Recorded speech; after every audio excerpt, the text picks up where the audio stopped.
बहुत बड़ा लोगों का एक मानना है कि टैरो फ्यूचर प्रेडिक्ट करता है, बिल्कुल करता है future predict, no doubt. But future से ज़्यादा आपको ये गाइडेंस बताता है कि आपको करंट सिचुएशन में क्या करनी चाहिए, जिससे कि फ्यूचर में प्रॉब्लम ना आए, या ये फ्यूचर में जो प्रॉब्लम आने वाली है अगर, तो ये हम कैसे सॉल्व कर सकते हैं। आपने कभी कोई रीडिंग करी किसी क्लाइंट की, वो कभी गलत हुआ? 100%। 100 मैं अगर 10 लोगों की रीडिंग करूंगी तो मैं श्योरली कह सकती हूँ कि इसमें 8 लोगों की प्रेडिक्शन सही होगी, 2 लोगों की गलत होगी। प्रारब्ध जो आपने किया है पास्ट लाइफ में, जो आपने किया है वो तो आपको यहाँ पे करना ही है, भुगतना है ही आपको, उसको आप चेंज नहीं कर सकते। लेकिन टैरो इसमें क्या हेल्प करता है कि इस सिचुएशन में जो आपके प्रारब्ध की वजह से जो प्रॉब्लम आ रही है, इसमें आप क्या कर सकते हैं कि जो सिचुएशन आपके पास आ पड़ी उसमें आपको क्या गाइडेंस मिल रहा है। कई लोग बोलते हैं ना कि यार मुझे ऐसा लग रहा था, ऐसा होने वाला, बट मैंने ध्यान नहीं दिया, वो आपका इंट्यूशन था। ओके सी राजू, सबसे पहले मेरे को आपकी करंट एनर्जी दिखाई दे रही है कि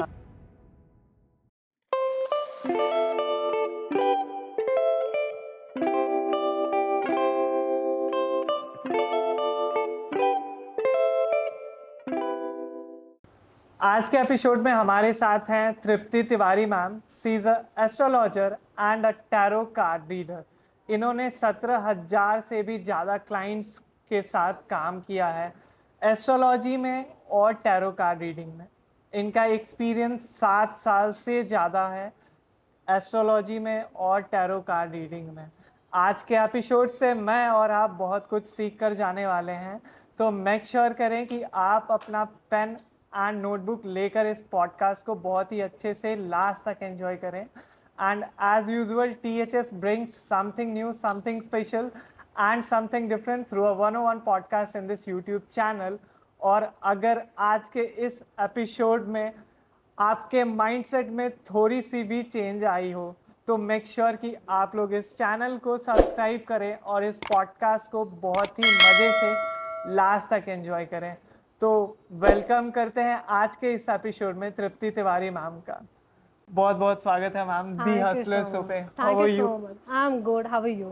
बहुत बढ़िया ma'am. Thank you so much for inviting me here first of all. Thank you so much for coming here, ma'am, from Raipur. And so, इस पॉडकास्ट को स्टार्ट करने के साथ ही सबसे पहले मैं ये जानना चाहूँगा कि आपकी ये जो जर्नी स्टार्ट हुई एस्ट्रोलॉजी में, टैरो कार्ड रीडिंग में, ये कैसे हुई? आपने इसकी स्टडी कहाँ से की? Okay, so first of all अगर मैं बात करूँ अपनी बैकग्राउंड की, तो मेरा बैकग्राउंड हमेशा से एस्ट्रोलॉजी रहा है। लाइक मेरे दादाजी एस्ट्रोलॉजर थे एंड मेरी बैकग्राउंड रही है।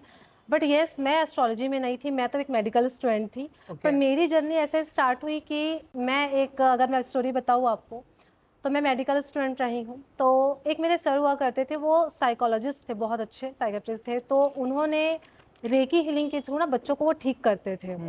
तो उसमें मैं क्या करती थी कि मुझे बड़ा इंटरेस्ट होता था, तो मैं जाती थी क्लासेस में, रेकी वाले क्लासेस में। तो मुझे लगता था यार ये बहुत अच्छी चीज़ है, मतलब जो बच्चा गुस्सा कर रहा है या जो बच्चा बहुत ज़िद करता है या बहुत एग्रेसिव है, वो सारे बच्चे तो रेकी से अच्छे से ठीक हो रहे हैं। तो फिर मैं क्या करती थी, मेरा जब इंटर्नशिप चल रहा था, मैं जैसे बताई मैं मेडिकल स्टूडेंट रही हूँ, तो मैं उस समय क्या करती थी कि रेकी हीलिंग में मैं जाया करती थी। और जब मैं रेकी हीलिंग से मेरे को समझ में आया कि यार ये बहुत इंटरेस्टिंग चीज़ें हैं, तो मैं धीरे धीरे करके मैं वहाँ से ये जर्नी स्टार्ट करी। उसके बाद ये जर्नी ऑटोमेटिक, बोलते हैं ना कि आप ऑकल्ट में आप नहीं आते हो, मतलब यूनिवर्स आपको ऑटोमेटिक ऑकल्ट में ले आता है, आप चूज़ नहीं करते ऑकल्ट को। तो वैसे ही ऑकल्ट को मैंने चूज़ नहीं किया है, ऑकल्ट ने मुझे चूज़ कर लिया है, और बस इससे एंट्री हो गई और ये जर्नी चल रही है और लोगों की हेल्प में कर रही हूँ। नाइस। तो टैरो कार्ड रीडिंग होती क्या है बेसिकली? सबसे पहले तो बेसिक क्वेश्चन से स्टार्ट करेंगे इस पॉडकास्ट को जी। और टैरो कार्ड के पीछे का साइंस क्या होता है? जैसे मैंने सुना है कि टैरो कार्ड रीडर जो होते हैं उनका इंट्यूशन पावर बहुत ही स्ट्रांग होता है, ताकि वो उनके जो क्लाइंट्स होते हैं टैरो कार्ड रीडिंग करवाने के लिए जो उनके पास आते हैं, वो उनके पास को, प्रेजेंट को, फ्यूचर को प्रेडिक्ट करने में कैपेबल होते हैं। उनकी एनर्जी, उनकी इंट्यूटिव पावर बहुत ही स्ट्रांग होती है। So let's start with the basics of tarot card reading first. ठीक है, सबसे पहले ना हम एक चीज़ समझेंगे कि इंट्यूशन क्यों ज़रूरी है, क्या बहुत ज़रूरी है क्या टैरो में? नहीं, ये बहुत डिफरेंट चीज़ है। हम बात करते हैं कि टैरो काम कैसे करता है। टैरो इज़ आपको एक समझाती हूँ बहुत बेसिक इसमें, जिससे हमारी ऑडियंस भी समझ पाएगी कि टैरो एक डिविनेशन टूल है।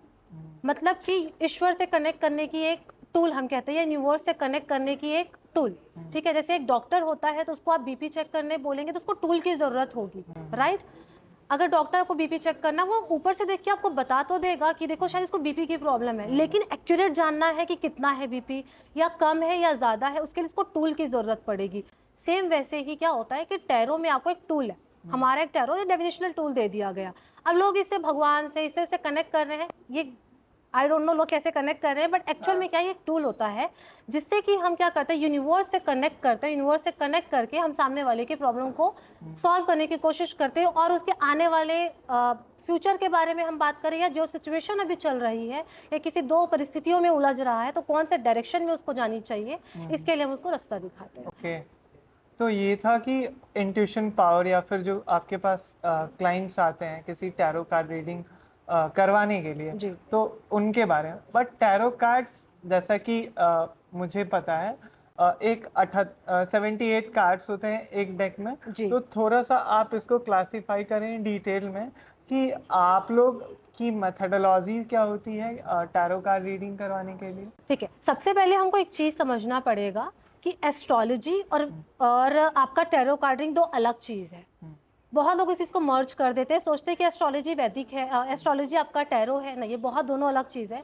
जो 78 कार्ड्स जो हमारे होते हैं, बेसिकली क्या करते हैं, हमारे छोटे और बड़े इवेंट्स को बताते हैं। और जो सारे 78 कार्ड्स होते हैं, सारे कार्ड्स आपकी लाइफ साइकिल को ही बताएंगे, इससे बाहर की कोई चीज़ें बताएंगे ही नहीं। अगर हम बात करें 78 को, हम ना कार्ड्स को समझते हैं कि इसको क्लासीफाई किया जाता है, दो अलग भागों में डिवाइड किया जाता है, माइनर अरकाना और मेजर अरकाना से। तो माइनर अरकाना क्या होता है बेसिकली कि छोटे छोटे इवेंट्स हमारी लाइफ में, सपोज अगर मुझे आपके पॉडकास्ट में आना था, ये मेरी लाइफ का छोटा इवेंट है। छोटा एज इन हम बात करते हैं कि मुझे जाना चाहिए इस टाइम पे या नहीं जाना चाहिए, ये मेरे लिए फ्रूटफुल होगा या नहीं होगा। तो इसके लिए मैं क्या करूँगी, माइनर इवेंट है मेरे लिए, तो मैं एक पोल कर लूँगी, कार्ड देख लूँ कि माइनर इवेंट को बताएगा। यही हम बात करते हैं कि मेरी शादी कब तक होगी, या मेरी शादी ये सक्सेसफुल होगा जिससे मैं शादी करना चाहती हूँ। तो ये क्या होगा, ये हमारे लाइफ का ये मेजर इवेंट है। तो हमारे जितने मेजर अरकाना के कार्ड्स होंगे, क्या बताएंगे आपको, मेजर इवेंट्स को बताएंगे। तो बेसिकली हमारी लाइफ के 78 कार्ड जो होते हैं डेक में, डेक बेसिकली क्या होता है, 78 कार्ड्स का कॉम्बिनेशन, ठीक है, उसको सेट ऑफ हम कार्ड्स को बोलते हैं डेक। तो 78 कार्ड जो हमारे होते हैं वो आपके सारे लाइफ साइकिल को बताता है, चाहे पास्ट का हो, प्रेजेंट का हो, फ्यूचर का हो, या आपकी करंट एनर्जीज क्या है, वो सारी चीज़ों को आपको बताता है। ओके, जैसे आपने बोला कि माइनर अरकाना और मेजर अरकाना, तो मेजर अरकाना में हमारे जो बड़े इवेंट्स होते हैं, लाइक हमारी शादी हो गई, हमारे आगे का फ्यूचर कैसा होगा, और माइनर अरकाना में छोटे छोटे इवेंट्स। जी। तो मेजर अरकाना के कुछ जो कार्ड्स होते हैं उसको क्लासिफाई कर सकते हैं हम लोग। जैसे हमने बात किया, दो हमारे मेजर अरकाना माइनर अरकाना के हमने डिफरेंस बात करा कि माइनर अरकाना क्या बताएगा और मेजर अरकाना क्या बताएगा। तो बेसिकली मेजर को तो हमने सेपरेट कर दिया कि बड़े इवेंट्स के लिए हम देखते हैं बड़े इवेंट्स क्या होने वाले हैं, कोई बड़ी प्रॉब्लम तो नहीं आएगी, बड़े प्रॉब्लम आएगी तो सॉल्व कैसे करना है, ठीक है।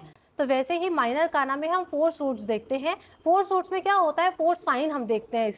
इसमें देखा जाता है air sign, water sign, fire sign और अर्थ साइन। इसमें 4 सूट्स होते हैं, 4 सूट्स के डिफरेंट कार्ड्स होते हैं, इसके द्वारा हम इसमें क्लैरिफाई करके गाइडेंस देते हैं। ओके, और जैसे आपने बोला कि air, water, fire and earth, तो इससे हमारी जो मेजर साइंस होती हैं या फिर मेजर एक्शंस जो होते हैं हमारे लाइफ के, जैसे शादी कब होगी या फिर हमारी जॉब कब लगेगी, तो ये जो रियल प्रेडिक्शन हमारे पास जो लाइक क्लाइंट्स आते हैं एक टैरो कार्ड रीडिंग करवाने के लिए, तो प्रेडिक्शंस जो करते हैं हम लोग फ्यूचर के या फिर पास्ट के या फिर प्रेजेंट की कुछ इवेंट्स के जो प्रेडिक्शन होते हैं, तो इसकी जो इंटेंसिटी होती है प्रेडिक्शन की वो कितनी स्ट्रांग होती है?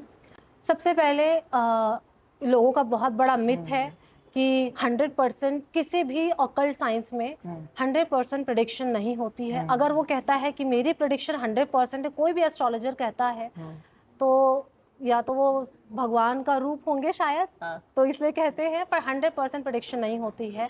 इसमें अगर होरा शास्त्र भी देखा जाए, वैदिक भी देखा जाए, उसमें भी कहा गया है 80 to 85% ही प्रेडिक्शन अच्छी होती है, क्योंकि आपके प्रारब्ध इसमें बहुत इंपॉर्टेंट रोल प्ले करते हैं। पास्ट के कर्मा आपके बहुत इंपॉर्टेंट रोल प्ले करते हैं, और आपके क्रियामान मतलब प्रेजेंट की लाइफ में जो आप कर्म कर रहे हैं वो भी बहुत इंपॉर्टेंट रोल प्ले करते हैं। तो ये प्रेडिक्शन जो होती है, इसकी एक्यूरेसी जो आप पूछ रहे हैं मुझसे, वो 80 to 85% की होती है।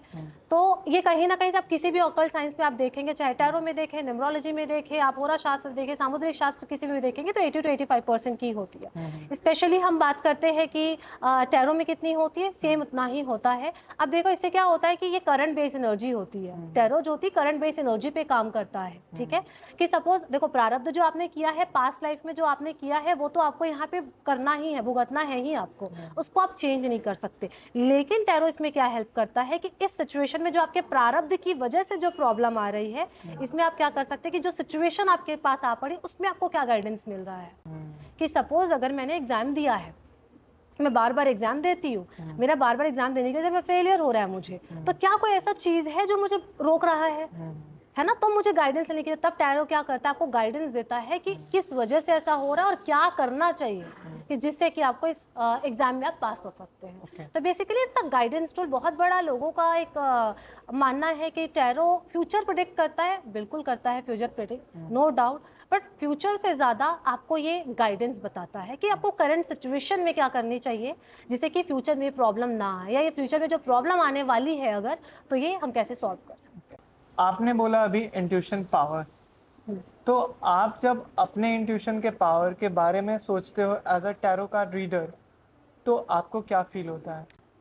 सी इंट्यूशन पावर के बारे में सबसे पहले बात करें ना, तो कभी कभी किसी भी इंट्यूटिव इंसान को ये लगेगा ही नहीं कि उसके अंदर इंट्यूशन है, पावर है, बट इट ये एग्जिस्ट। एग्जिस्ट करता है। आपको हाँ। कभी ये नहीं बोलेगा कि आप ये नहीं बोलोगे कि देखो मेरे अंदर तो बहुत इंट्यूशन है, आप कभी बोलोगे ही नहीं। आप चीज़ें बोलोगे, आपको लगेगा और वो चीज़ें हो जाएंगी, आपको लगेगा मैंने तो कहा था, मुझे ऐसा लग रहा है। आपको भी देखो इंट्यूशन सबके पास है। बहुत लोगों का बहुत बड़ा मिथ इसमें भी है कि लोगों को लगता है कि इंट्यूशन हम कैसे बढ़ाएं। सबके अंदर इंट्यूशन है, सबके अंदर इंट्यूटिव पावर है, बट उसको लोग समझते नहीं, उसको इन्हांस नहीं करते हैं। कई लोग बोलते हैं ना कि यार मुझे ऐसा लग रहा था, ऐसा होने वाला, बट मैंने ध्यान नहीं दिया, वो आपका इंट्यूशन था। यस, ये आपके साथ भी ऐसा होता होगा। जनरली आप देखते होंगे कि आपको लगता होगा कि हाँ मुझे ऐसा लग रहा था बट मैंने बोला नहीं, मुझे ऐसा लग रहा था, मुझे एहसास हो रहा था कि इसका कॉल आएगा, मुझे ऐसा लग रहा था। इसको डेवलप करने के लिए कि जैसे कि आप अपने इंट्यूशन को डेली डेली आप उसको एक्सेप्ट करो कि ये मेरे अंदर है, उस चीज़ को रियलाइज और उस पर भरोसा करना स्टार्ट करो। और जैसे आपने मेरे से पूछा कि इंट्यूशन मेरे अंदर है, तो ये मुझे नहीं पता चलेगा कि आप इंट्यूटिव हैं या नहीं है। इट्स अ कॉमन चीज़ ना कि आप नॉर्मल लाइफ जैसा आपको लगेगा, कुछ ऐसा नहीं, कोई शक्ति नहीं आ जाती है इससे, या आपके अंदर कोई ऐसी आत्मा या कोई अच्छी पॉजिटिव एनर्जी या ऐसे कुछ नहीं आती है। It's a very common thing. और हाँ, लेकिन इंट्यूशन ऐसा है कि आपको अलग से पता नहीं चलेगा कि आपके अंदर इंट्यूशन है, बट आपको लगेगा कि कुछ तो हो रहा है, कुछ तो होगा। When did you realize this कि you have something like this which is known as intuition power? तो बी वेरी फ्रैंक, मेरी मम्मा भी सामने है, वो समझेंगी इस बात को। हाँ। मैं काफ़ी छोटी थी ना, तब से ही मैं हमेशा से ऐसे कहती थी कि ना ये चीज़ ऐसा होगा, मुझे ऐसा लग रहा है, ये मत करो। और जेन्युइनली होता था। अब छोटे में तो बच्चों को तो इग्नोर कर दिया जाता है, बच्चा बोल रहा है इग्नोर कर दो, बच्चा तो कुछ भी बोल रहा है। और वो चीज़ होती थी, तो मेरे घर पे कहते थे कि भाई तू मत बोला कर, तू बोलती है वो चीज़ हो जाता है। फिर धीरे धीरे ना घर वालों को भी लगा कि इनसे ना पूछो, ये बताती है, ये बोलती होता है। फिर लोगों ने सुनना समझना शुरू किया, तो मुझे भी समझ में आया कि ना मैं अगर बोलती हूँ या मुझे ऐसा लग रहा है, इट मीन्स कि ये चीज़ें वर्क करती हैं। फिर जैसे मैंने आपको बताया, जैसे मैंने अपनी जर्नी स्टार्ट करी, जर्नी स्टार्ट करते मुझे समझ में आया कि है, मतलब कुछ तो है अंदर कि मैं इस चीज़ कर सकती हूँ। कि ऑटोमेटिक कभी ऐसे पता नहीं चला कि मेरे अंदर इंट्यूशन है या नहीं है, या कभी ऐसे पता नहीं चला, बस गो विद द फ्लो चीज़ें होती गई। ओके, जैसे अभी हमने डिस्कस किया, थोड़ा सा एस्ट्रोलॉजी को टच किया कि एस्ट्रोलॉजी और टैरो कार्ड रीडिंग का नॉट एट ऑल कोई रिलेशन नहीं होता आपस में जी। लेकिन जैसे प्रेजेंट, पास्ट एंड फ्यूचर को प्रेडिक्ट करने का और भी बहुत सारे तरीके होते हैं। लाइक एग्जांपल कंसिडर करें तो we have this tarot card reading, जिस पे अभी हम पर्टिकुलरली बात कर रहे हैं। लेकिन इसके अलावा हमारे पास ज्योतिष है, एस्ट्रोलॉजी, न्यूमरोलॉजी, पामिस्ट्री, और इसके अलावा कौन कौन से ऐसे तरीके हैं जिनकी हेल्प से हम लोग अपने पास्ट, प्रेजेंट और फ्यूचर को प्रेडिक्ट कर सकते हैं। उनके इवेंट्स क्या क्या होंगे, कैसे होंगे, क्या इसके अलावा कुछ और जी बिल्कुल, बहुत अच्छा तरीके हैं? क्वेश्चन है। हाँ, बहुत लोगों को आज के डेट में ऐसा लगता है कि टैरो रीडिंग, न्यूमरोलॉजी और एस्ट्रोलॉजी, बस ये एक occult science. Occult science basically हमको समझना पड़ेगा, इट्स अ साइंस बोला जा रहा है ना, ऑकल्ट का साइंस मतलब ये स्टडी है, रिसर्च है, ये बहुत सारी चीज़ें इसमें हैं। अगर आपको गाइडेंस चाहिए, अगर आप पास्ट प्रेजेंट और फ्यूचर के बारे में जानना चाहते हैं, इसमें बहुत सारी चीज़ें हैं। जैसे कि आप देखेंगे होरा शास्त्र, पत्री पढ़ते हैं जिसको हम कहते हैं ना पत्री पढ़ना, वो हो गया। वैदिक सभी लोग जानते हैं। न्यूमरोलॉजी हो गया। इसके अलावा कौड़ी रीडिंग होती है, कौड़ी के थ्रू आपको रीडिंग होती है। वैसे ही रून्स रीडिंग होती है। सामुद्रिक शास्त्र एक बहुत बड़ा सब्जेक्ट है जिसमें आपके फीचर से है ना देखा जाता है। फेस रीडिंग बहुत बड़ा इसमें इंपॉर्टेंट रोल प्ले करता है।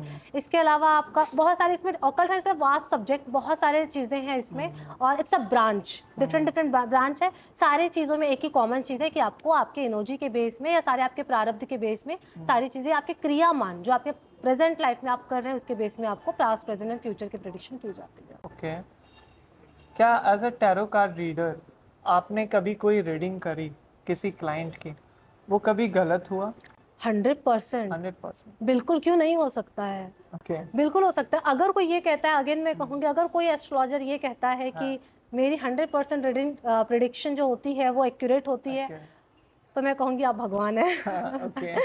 ऐसे नहीं होता है। लाइक मैं अगर 10 लोगों की रीडिंग करूँगी तो मैं श्योरली कह सकती हूँ कि इसमें 8 लोगों की प्रेडिक्शन सही होगी, 2 लोगों की गलत होगी, और उसमें मुझे कोई दिक्कत वाली बात नहीं है, कोई इसमें शर्म की बात नहीं है, क्योंकि मैं भगवान नहीं हूँ, है ना। या हो सकता है उस सिचुएशन में मैंने उस एनर्जी से कनेक्ट नहीं किया, या उस क्लाइंट के साथ मैंने कनेक्ट नहीं किया, या ऐसा हो सकता है कि बहुत सारे रीज़न इसके हो सकता है कि इसे प्रेडिक्शन सही नहीं हुई, ये मेरी इंट्यूशन गलत हो गई, बहुत सारी चीज़ें तो डेफिनेटली इसमें होता है, और मेरे साथ भी हुआ है और होता है। It's a very common thing. मुझे लगता नहीं है कि इसमें बड़ी बात है ये कि प्रेडिक्शन 100% सही होनी चाहिए, या 100% क्यों सही नहीं हुई, तो ये होता है, मेरे साथ भी होता है। मतलब एक मैं थोड़ा सा एक can we have a quick demo like इस पॉडकास्ट में, जी, ताकि हमारी जो ऑडियंस देख रही है, अगर जो आप कंफर्टेबल हैं तो कैन आई बी मतलब मैं आपका क्लाइंट बन सकता हूँ? Sure sure, okay. ठीक है। सो हाउ इट वर्क्स, थोड़ा सा टैरो कार्ड्स को एक्सप्लेन करते हुए जी, कि हम लोग क्या कर रहे हैं, ठीक है, कौन सा प्रोसेस है, ये कौन सा कार्ड्स है, एंड ठीक है, कैन वी स्टार्ट? श्योर। तो सबसे पहले ना, अगर आपको हाँ। ध्यान में रखना पड़ेगा कि आप मेरे क्लाइंट हैं अभी, राइट। हाँ। तो सबसे पहले क्या है कि मेरे को अपने कार्ड्स के साथ में कनेक्ट करना पड़ेगा, ठीक है। अब ये नहीं कि मेरे को मन कर रहा है, मैं ताश के पत्तों की तरह बस मन कर रहा है, ठीक है, मुझे आज तो राजू की रीडिंग करनी है, अच्छा राजू आज तुम्हारा पॉडकास्ट, तुम 1 घंटे के बाद क्या करोगे, चलो देखते हैं। नो, ऐसा नहीं होता है। आपको पहले समझना पड़ेगा सामने वाले क्लाइंट का माइंड सेट, समझना पड़ेगा कि सामने वाले के क्वेश्चन क्या है। क्वेश्चन हमेशा क्लियर होने चाहिए कि वो क्या चाहता है, ओके। आपसे क्या सवाल पूछ रहा है, और आपके गाइडेंस क्या मांग रहा है वो, ठीक है। सपोज अगर आपका कोई स्पेसिफिक सवाल है, अगर हम बात करें आपके करंट एनर्जी के बारे में कि आपकी करंट एनर्जी क्या है, लेट्स चेक कि आपकी करंट एनर्जी Okay. क्या है। I'm so excited. Let's check. Let's check.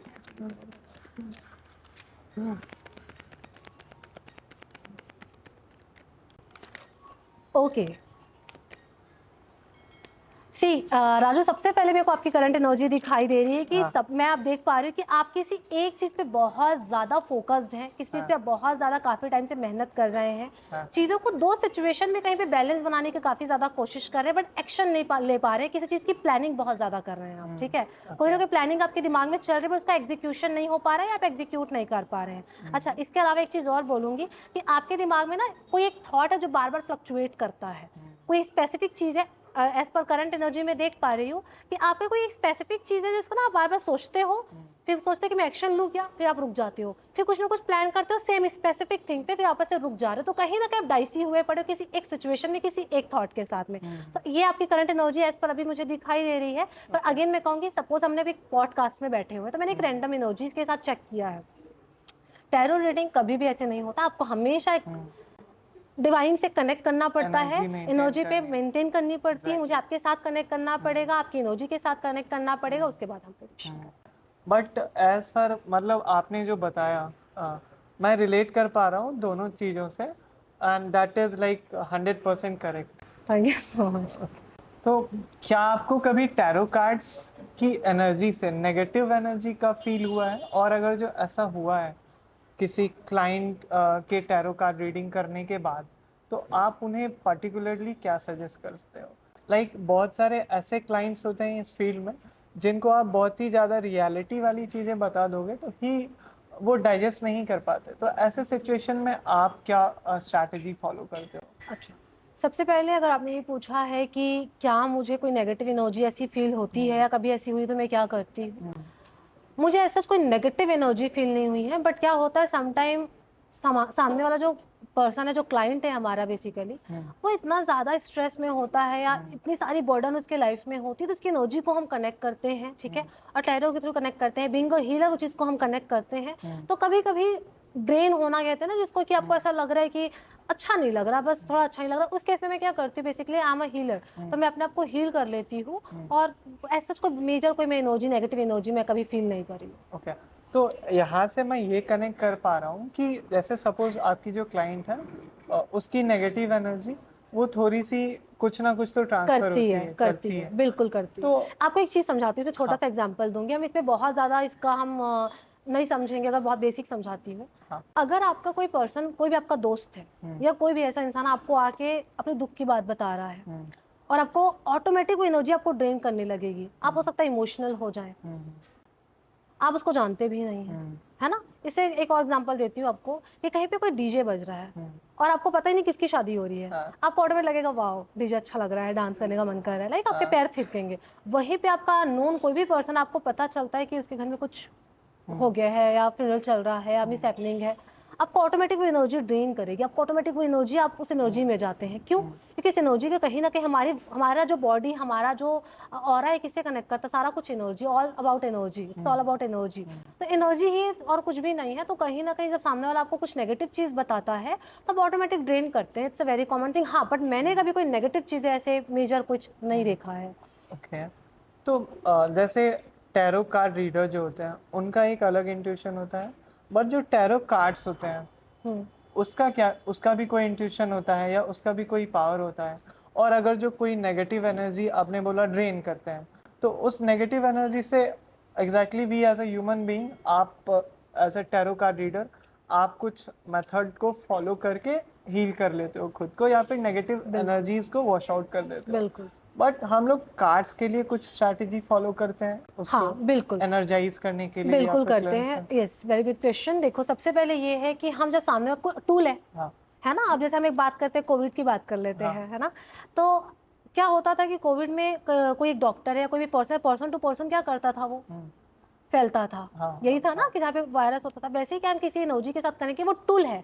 तो कहीं न कहीं उस एनर्जी के साथ कनेक्शन होता है, नेगेटिव इम्पैक्ट कहें या पॉजिटिव इम्पैक्ट कहें, कुछ भी कहें, तो उसको हम क्या करते हैं, एनर्जाइज़ करते हैं, उसको चार्ज करते हैं, मूनलाइट में रखते हैं, सनलाइट में रखते हैं, हमारे पास क्रिस्टल्स होते हैं, है ना? वैसे हम उसको चार्ज करते हैं, जिससे क्या होता है, सारी एनर्जी क्या होती है, क्लियर हो जाती है। जैसे एक डॉक्टर अपने एपरेटस को क्या करता है, प्रॉपर उसको चार्ज ना, लाइक क्लीन करता है ना? तो वैसे हम अपने टूल को क्लीन करते हैं। इट्स अ प्रोसेस जिसमें हम सारी चीज़ों को क्लीन करते हैं, ऑटोमेटिक वो क्लीन हो जाता है स्टोन के थ्रू, हीलिंग के थ्रू, और आप मूनलाइट पे, सनलाइट पे रख के उसको चार्ज कर सकते हैं। ओके। अब थोड़ा-सा मैं राउंड 1 की ओर रिफ्लेक्ट करता हूँ। आपने बोला था कि जो हमारे क्लाइंट्स होते हैं, जो टैरो कार्ड रीडिंग करवाने के लिए आते हैं, जी। उनका माइंडसेट कुछ और होता है टैरो कार्ड रीडिंग के ड्यूरेशन में और वो क्वेश्चंस कुछ और पूछ रहे होते हैं। तो उस टाइम पे आपका क्या रिएक्शन होता है और आपका क्या आंसर होता है उनके लिए? ठीक है। सबसे पहले एक चीज़ बताती हूँ मैं, 2 चीज़ बताती हूँ आपको। मेरे साथ जब भी ऐसा होता है ना कि जैसे मैंने आपकी करंट एनर्जी चेक करी है अभी, है ना? तो सबसे पहले मैं क्या करती हूँ, जब मेरे पास कोई भी क्लाइंट आते हैं, उनके सवाल करने से, जब वो सवाल कर रहे होते हैं या कुछ बता रहे होते हैं मुझे, क्योंकि डायरेक्ट आके सामने वाले क्वेश्चन पूछते हैं मुझसे, उससे पहले मैं क्या करती हूँ, उनसे बात करती हूँ, उनकी करंट एनर्जी में चेक कर लेती हूँ। इससे मुझे ये समझ में आता है कि सच में उसकी लाइफ में प्रॉब्लम चल रही है क्या, नहीं भी बता पा रहा है। कई बार क्या होता है ना कि बहुत लोग न्यू होते हैं इस फील्ड में समझने और जानने के लिए, तो वो डायरेक्ट क्वेश्चन नहीं कर पाते हैं। इस केस में क्या होता है, मैं हमेशा क्या करती हूँ कि सामने वाले की करंट एनर्जी चेक करती हूँ। इससे मुझे समझ में आता है कि सारी कौन से सिचुएशन में चल रहे हैं वो और उनकी प्रॉब्लम क्या है। तो वो क्वेश्चन से मैं ऑटोमेटिक रिलेट कर लेती हूँ, और नहीं तो मैं डायरेक्ट क्वेश्चन भी कर लेती हूँ। कई बार क्या होता है ना, क्लाइंट कुछ पूछने आता है, कुछ और पूछता है, इसका प्रॉब्लम वो नहीं होता है। कई बार क्या होता है, एस्ट्रोलॉजर भी कंफ्यूज हो जाते हैं उनके क्वेश्चन से, तो वाइस वर्सा होता है, और कुछ नहीं है इसमें। क्या जैसे कोई क्लाइंट्स होते हैं टैरो कार्ड रीडर के, तो उन्हें कुछ चांसेस मिलते हैं कि आप 3 या फिर 4 कार्ड्स को पिक करो एंड यू हैव 4 क्वेश्चंस? देखिए हाँ, अभी क्या है ऑनलाइन का टाइम चल रहा है जहाँ पे हम हाँ। ऑनलाइन प्रेडिक्शन करते हैं या हाँ। ऑनलाइन हम टैरो रीडिंग कर रहे हैं। हम्म। डेफिनेटली अगर आप सामने 1 टू 1 आप रीडिंग करते हैं, ऑफलाइन प्रेडिक्शन करते हैं, वहाँ पे आप डेफिनेटली आप पूछ सकते हैं कि आप इसमें से 2 कार्ड निकालिए, 1 कार्ड निकालिए, 5 कार्ड निकालिए, जितनी आपके कार्ड की रिक्वायरमेंट है, लाइक जो टैरो रीडर की रिक्वायरमेंट है। बट अगर हम ऑनलाइन प्रेडिक्शन करते हैं वहाँ पे ज़रूरत नहीं पड़ती है, सामने वाले से हम डायरेक्ट कनेक्ट करके बात करके करते हैं। Okay. Now let's come back to the past, present and future वाला पोर्शन। आपने बताया कि पास्ट, प्रेजेंट एंड फ्यूचर वाले क्लाइंट की जो एक्यूरेसी होती है वो बहुत ही एक्यूरेट हर क्लाइंट पे नहीं होती। तो अगर जो हम पास्ट, प्रेजेंट और फ्यूचर का प्रिडिक्शन करते भी हैं तो ये कौन कौन से फैक्टर्स पे डिपेंड करता है अलग अलग क्लाइंट्स के लिए? ठीक है, सबसे पहले एक चीज़ समझना पड़ेगा कि सामने वाले अपनी डिटेल सही दी है कि नहीं दी है। ठीक है, सामने वाले जिसके बारे में भी पूछ रहे हैं, स्पेसिफिक अगर अपने बारे में पूछ रहे हैं, ठीक है, तो क्या उस चीज़ को एक्सेप्ट करने को तैयार है, उनका बिलीफ सिस्टम कितना है, ठीक है, इस पर डिफर करता है। दूसरा, अगर मैं आपको बोल दूं कि ये चीज़ें आप मेरे पास आए, आप क्लाइंट है, राइट, मैं आपको बोल दूं कि नहीं, आपका इस एग्जाम में सिलेक्शन नहीं होगा और आपका सिलेक्शन हो गया, तो शायद आपका क्रिया मान, लाइक आपका अभी प्रेजेंट में जो आप कर्म कर रहे हैं, जो मेहनत कर रहे हैं, तो लॉ ऑफ अट्रैक्शन भी तो काम कर रहा है, वहाँ पे डिफर कर जाएगी कि मैंने आपको बोला कि देखो यहाँ पे पॉसिबिलिटी कम दिखाई दे रही है, यहाँ पे सिलेक्शन नहीं होगा, बट आपने उस पर बहुत मेहनत करी है, ठीक है, और उसमें आपका बिलीफ सिस्टम है, आप लॉ ऑफ अट्रैक्शन आप सोच रहे कि नहीं मुझे करना है, मुझे करना है, मुझे पास होना है, कुछ भी हो जाए, मैं तो मेहनत करूंगा यार, मेरी प्रेडिक्शन गलत आ रही है, मुझे करना है, लाइक मैंने तो बोल दिया है कि गलत प्रेडिक्शन मतलब नहीं हो पा रहा है, तो मेरे हिसाब से मेरा फेवर नहीं हो पाएगा, तो मुझे मेहनत करें, मेहनत करोगे चीज़ें चेंज हो जाएगी, वाई नॉट। देखो ये सारी चीज़ें मैटर करती है। हमेशा मैं कहती हूँ कि आप एस्ट्रोलॉजी या किसी भी एस्ट्रोलॉजर के हिसाब से आप अपना नहीं चीज़ें वो कर सकते कि आपको प्रेडिक्शन दी वो 100% ट्रू होगा। आपके प्रेजेंट के कर्म और प्रेजेंट के आपके एफर्ट्स भी मैटर करते हैं, तो इसमें वेरी करता है जी। आपने बोला कि एक जो बिगेस्ट मिसकंसेप्शन होती है क्लाइंट्स की कि 100% एक्यूरेट हमारी प्रेडिक्शन होगी, बट दैट इज मिथ। लेकिन आप एक कॉमन जो थिंग होती है ना कि हर एक क्लाइंट्स में आपने नोटिस करा होगा जब वो रीडिंग करवाने जी, आते हैं, सबसे तो वो क्या कॉमन होती है? जी, सबसे कॉमन चीज़ मैंने नोटिस करी है कि लोगों का सवाल होता है कि, वापस एक एग्जांपल देती हूँ मैं आपको, कि मेरा इस एग्जाम में सिलेक्शन होगा या नहीं होगा, मेरा इससे पैचअप होगा या नहीं होगा। उनका फोकस हमेशा एक फ्यूचर प्रेडिक्शन पे होता है, रेदर देन कि मैं ऐसा प्रेजेंट में क्या करूं जिससे कि मेरी चीज़ें सही हो जाए। तो आपका ये, आप जो जितने क्लाइंट आते हैं तो मेजर देखते हैं 90% लोग यही लेकर आते हैं कि आगे क्या होगा।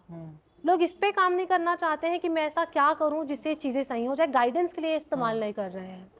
तो अगर लोगों को मैं यही गाइड करूंगी, अगर आप एस्ट्रोलॉजी को एज अ गाइडेंस लेना चाहते हैं, अगर आप गाइडेंस के तौर पे अपने जीवन में अपनाना चाहते हैं, आपके लिए बेस्ट चीज़ है। लेकिन आप चाहते हैं कि मेरा इससे पूरा भविष्य पता चल जाए, मैं भविष्य ही एस्ट्रोलॉजर से डिपेंड होकर मैं करना चाहता हूँ, तो ये शायद आपके लिए गलत होगा।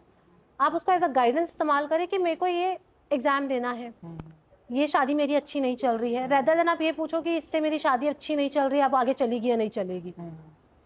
आप उनसे ये पूछो कि हम दोनों में ऐसी क्या चीज़ें हैं, हमारा स्ट्रेंथ क्या है, हमारी वीकनेस क्या है, इस पे ऐसा हम क्या करें इस रिश्ते में जिससे शादी चले, हमको क्या करना चाहिए। तो इस पे डिपेंड करता है। तो लोगों का बहुत बड़ा ये मिसकंसेप्शन है कि फ्यूचर ही बताता है, नहीं, फ्यूचर नहीं। सबसे पहले आपको एक समझना पड़ेगा, it's a guidance tool. Astrology को आप एज अ गाइडेंस लीजिए, गाइडेंस के तौर में इस्तेमाल कीजिए, तो आपकी लाइफ बहुत अच्छी हो जाएगी। क्योंकि आज के डेट में हर कोई डुअलिटी में जी रहा है, हर किसी की लाइफ में। आज हम दोनों यहाँ बैठे हुए हैं, हमारी लाइफ में भी 10 प्रॉब्लम्स आती हैं। एग्जैक्टली। तो वहाँ पे हम ये सोचें कि आगे क्या होगा। मुझे ऐसा लगता है हम ये सोचें कि इस सिचुएशन में हम क्या करें जिससे ये प्रॉब्लम सॉल्व हो जाए। ओके, तो आप कौन से मेथड्स को यूज़ करते हो जब आप किसी प्रॉब्लम्स में होते हैं? क्योंकि आप एक खुद एस्ट्रोलॉजर हैं, एक टैरो कार्ड रीडर हैं, एक साइकिक हैं, तो आपकी क्या मेथड्स होते हैं और आप खुद को कैसे हील करते हो? ठीक है, मैं अगर अपनी बात करूं तो जब भी मैं किसी कंफ्यूजन में पड़ती हूं तो मैं तो टैरो कार्ड ही पुल करना पसंद करती हूं। मैं हमेशा सोचती हूँ कि मैं इस सिचुएशन में क्या करूं, क्या होगा ये मैं ज़्यादा नहीं सोचती। मैं जैसे मैंने हमेशा लोगों को भी कहती हूँ कि क्या होगा इट्स द नेक्स्ट स्टेप। इस सिचुएशन में हम फंसे हैं प्रेजेंट पे, उसमें हम कैसे निकले, उसके लिए मैं टैरो कार्ड इस्तेमाल करती हूँ। मैं वहाँ पे देखती हूँ कि येस नो कार्ड हो गया, या मुझे समझ में नहीं आ रहा है कि ये करना चाहिए नहीं करना चाहिए, या सिचुएशन में मुझे क्लैरिटी नहीं मिल पा रही है, उसके लिए मैं गाइडेंस के लिए टैरो कार्ड ही इस्तेमाल करती हूँ Okay. और इसी से मैं गाइडेंस लेती हूँ। आप अपने लाइफ का एक कोई रियल लाइफ एग्जांपल्स दे सकते हो? अपने लिए हाँ, जहाँ पे बहुत आपने सारे खुद को रिलेट करा कि लाइक टैरो कार्ड ने आपको गाइड करा था बट आपने उसको फॉलो नहीं करा, या फिर हाँ, बहुत बार ऐसा हुआ है। लाइक बहुत सारे सिचुएशन में ऐसे हुए, कैसे इवेंट्स होते हैं हमारे, बड़े छोटे इवेंट्स होते हैं, इवेंट्स एज इन कोई कहीं पे कोई बहुत लोग मिलके इवेंट्स करा रहे हैं, स्पॉन्सरशिप है, तो कई बार क्या होता है कि मैं ऐसे ही ना बिना गाइडेंस के, जैसे मेरे को ऐसा कार्ड से करूँ या नहीं करूँ, आ रहा था नो, बट इवेंट तो बहुत बड़ा था, तो मुझे ऐसा लगा कि कार्ड को समय समझ लेना था कि मुझे नहीं करना था ये इवेंट। तो ऐसे बहुत सारे सिचुएशन है जहाँ पे मैं ऐसे पर्सनल लाइफ में भी बहुत होते हैं जो यहाँ पे शेयर नहीं कर पाऊंगी, पर यस पर्सनल लाइफ में मैं यूज़ करती हूँ। और कई बार चीज़ें कार्ड ने बोला कि मत करो, वो चीज़ मैंने करी और मुझे बाद में वो रिजल्ट देखने को मिला है कि चीज़ें नहीं करनी थी। ओके। आप अपने आप को like regular tarot card reading में अपग्रेड करने के लिए, अपस्किल करने के लिए क्या करते हो? कुछ बुक्स होते हैं पर्टिकुलर जो आप स्टडी करते बिल्कुल हो? बिल्कुल बिल्कुल, ये बुक्स मैं डेफिनेटली पढ़ती हूँ, और अभी हाँ। से नहीं, मैं जब से मेरे को लाइक बचपन से ही कहूँगी, लाइक मेरे फादर भी एस्ट्रोलॉजी में रहे हैं, तो उनके पास न्यूमरोलॉजी की बुक्स, एस्ट्रोलॉजी की, वैदिक की बुक्स बहुत रहा करती थी, तो उस समय से ही मैं पढ़ती थी। अभी भी अपग्रेड करने के लिए डेफिनेटली मैं खुद को अपग्रेड करने के लिए, जैसे वैदिक है, वैदिक एक ऐसा सब्जेक्ट है, एस्ट्रोलॉजी इसको हम कहते हैं, वास्ट सब्जेक्ट है, बहुत बड़ा सब्जेक्ट है ये, तो उसको अपग्रेड करने के लिए मैं हमेशा पढ़ते रहती हूँ, नए बुक्स पढ़ती हूँ, नई स्किल्स देखती हूँ, नए स्किल्स पे अपने काम करती हूँ, डेफिनेटली मैं पढ़ती हूँ और बुक्स भी पढ़ती हूँ, साथ में कुछ नई चीज़ सीखती भी हूँ, क्योंकि अभी जो जनरेशन है उनके जनरेशन के हिसाब से हमको एक चीज़ समझना पड़ेगा कि उनकी रिक्वायरमेंट क्या है, वो कैसे प्रॉब्लम के साथ आ रहे हैं। अभी बहुत सारे लोग आते हैं एंजाइटी एंजाइटी डिप्रेशन वाले, तो उनको टू बी वेरी फ्रैंक मुझे लगता नहीं कि एस्ट्रोलॉजी की ज़रूरत है, उनको काउंसलिंग की ज़रूरत है। काउंसलिंग। ओके।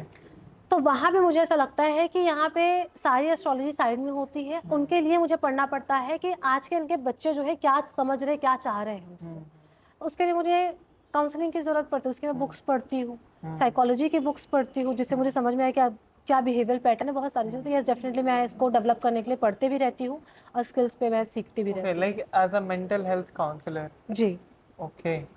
बट इसके पीछे लाइक मैंने जहाँ तक सुना है कि अगर जो आप किसी एंजाइटी डिप्रेशन से जा रहे हो, जी तो स्पिरिचुअलिटी या फिर एस्ट्रोलॉजी, ये सब बहुत बड़े फैक्टर्स होते हैं जो आपको उस पर्टिकुलर कंडीशन से कोप अप करने में हेल्प बिल्कुल करती है। बिल्कुल तो it can be a reason कि वो लोग हमारे पास एक एस्ट्रोलॉजर के पास, एक टैरो कार्ड रीडर के पास जी जाते हैं। बिल्कुल, मेरे पास बहुत सारे क्लाइंट हैं जो आए थे अपने प्रॉब्लम को लेकर, या आते हैं अपने प्रॉब्लम को लेकर, लेकिन एक्चुअल में उनका प्रॉब्लम वो होता ही नहीं है, उनका प्रॉब्लम उनका मेंटल हेल्थ होता है। उनको लगता है कि कोई एस्ट्रोलॉजर हमारी मदद कर देगा, कोई ऐसी चीज़ें कर देगा, कोई रेमेडी बता देगा और जिससे कि उस सिचुएशन से मैं निकल जाऊंगी।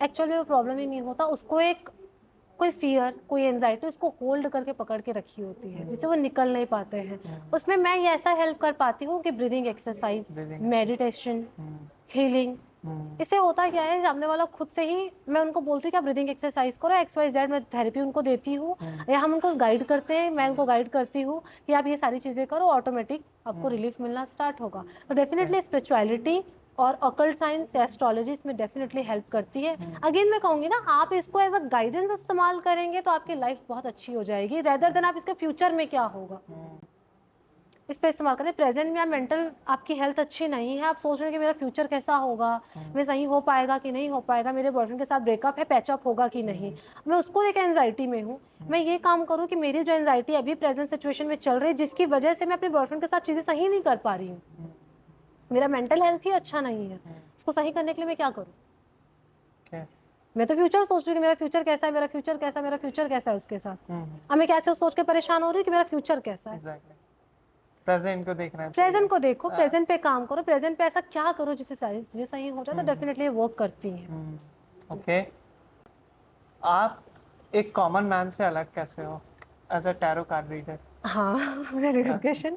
कॉमन मैन से मैं अलग ऐसी हूँ कि जब भी किसी भी सिचुएशन में मैं अटकती हूँ, तो मैं आराम से कार्ड पुल कर सकती हूँ, या मुझे पता है कि मुझे आज स्ट्रेस है, या मुझे ऐसा लग रहा है कि मुझे कोई चीज़ परेशान कर रही है, तो कॉमन मैन के साथ ये होता है कि वो सोचता है कि ये क्यों हो रहा है, कैसे हो रहा है। मुझे पता तो है प्रॉब्लम, ये प्रॉब्लम है, सारे कॉमन मैन को पता होता है कि मैं आज लोन लेके बैठा हुआ, मैं पटा नहीं पा रहा हूँ लोन, परेशानी तो है। उस परेशानी से कैसे निकलना है ना, वो मेरे पास उसका सॉल्यूशन है। तो मैं उस कॉमन मैन से शायद अलग हूँ कि मैं इस सिचुएशन से निकल जाती हूँ, मुझे पता है ये प्रॉब्लम है। और दूसरी बात कि मुझे ये भी पता है कि XYZ दशा चल रही है, तो ये 2 दिन का टाइम है, 4 दिन की प्रॉब्लम है, 1 महीने ये चलेगा, उसके लिए मुझे क्या करना है कि हाँ मैं प्रिपेयर हूँ, इसके लिए मुझे फेस करना ही पड़ेगा। सपोज अगर मैं बात करूँ 10 दिन की बात करूँ, पिछले 10 दिन की, मैं बहुत बीमार रही इस 10 दिनों में, तो मैं परेशान नहीं हुई कि मैं क्या करूँ, मैं बहुत परेशान हूँ, मुझे समझ नहीं आ रहा है कि बेमतलब की प्रॉब्लम कैसे आ रही है। मैं तो अच्छी खासी थी, और मुझे समझ में आ रहा था कि ये दशा ऐसी चल रही थी, मुझे पता ये चीज़ होना ही था, होने वाला था, ये दशा आने वाली थी और ये चीज़ होगा। पर मैंने इस पे क्या करा कि मैं मेडिटेशन करी, मैं हीलिंग कर रही थी खुद की, ब्रीदिंग एक्सरसाइज कर रही थी, मैं जो सारी चीज़ें मैं कर सकती थी वो डेफिनेटली कर रही थी, तो इससे से मैं रिकवर कर गई। मैं इसमें पैनिक नहीं हुई, ये मैं परेशान नहीं हुई। डेफिनेटली बाकी कॉमन मैन से मैं इसलिए अलग हूँ कि मैं समझ पाती हूँ कि क्यों हो रहा है, उसके लिए सॉल्यूशन क्या है, मैं परेशान मैं नहीं होती हूँ।